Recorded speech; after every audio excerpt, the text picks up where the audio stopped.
On this day that there was supposed to be a ceasefire, that Israel was 8 days into the war, there had only been an aerial campaign. Israel was convinced there was going to be a ceasefire. The Hamas had assured the Egyptians, the Americans, and the Israelis through the Turks and the Qataris that yes, they were going to accept this ceasefire. A half hour before the ceasefire begins, they open up with a barrage. It was something like 120 rockets that day. I remember that. That was really sleight of hand to take our attention off of what they were going to do that afternoon. That afternoon, they were going to launch their first terrorist tunnel attack. Several days before, there are a group of religious Jews from Bnei Brak who have a small factory that makes what's called matzah shmura. Matzah shmura means literally watched over matzah. It's like the uber kosher matzah for Passover, which has to be watched over from the time the first seeds are planted. They have to be planted according to all the biblical strictures. They're watched over all during the growing process, and every seventh year the land has to lie fallow. The land gets a Sabbath as well. It's a sabbatical year. So this group of religious Jews was looking for a large field of very green, unripened, tall wheat that they could harvest immediately and store for 2 years, because next year there won't be any wheat.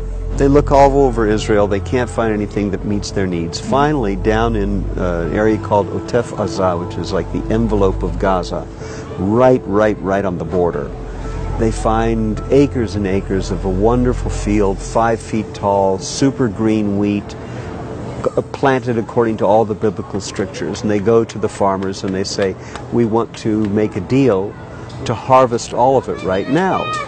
And the farmers said, well, you know, we want to make sure we get the price for it that we would pay in September. And they haggle back and forth, and they say, it'll be a good deal for you. You won't have to work these extra 2 months, no irrigation, no upkeep costs. Just the expense of growing it, they won't be out. And you won't have to sell it piecemeal. We'll take the entire crop. You won't have to sell a little here and a little there, but we must harvest today, because every day that goes by, we're losing the ability to store it for 2 years. We want it at its greenest state.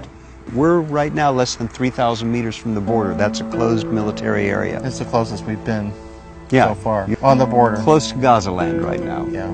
As you can see, this field's been harvested and plowed under already. 2 days after they harvest the field, 13 Hamas terrorists pop up from a tunnel right in the middle of the field. In the middle of the field. And if you take a look over here, you'll see, not revealing any military secrets, everybody knows it, there's eyes in the sky, there's an observation balloon. Right, it's like a, I wasn't sure what that was at first. There are cameras all along this area, and there's a unit of female soldiers, all female, all girls, who watch monitors 24 hours a day, because boys don't have the same powers of concentration. No, they don't.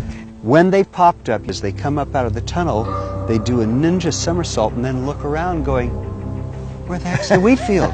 This was supposed to be our camouflage. Yeah, it's amazing. Instead of being invisible, they're now visible to everything. They're totally exposed. A 19-year-old girl sees them. She immediately sounds the alarm. There's an aerial asset that engages them, hits them with a missile. We have a special ready response team that engaged them within 90 seconds. Half the terrorists were killed, the other half of the terrorists were driven back down into the tunnel. And every newspaper account that you'll find will tell you, but for those religious Jews who were following biblical strictures, we would have had a disaster.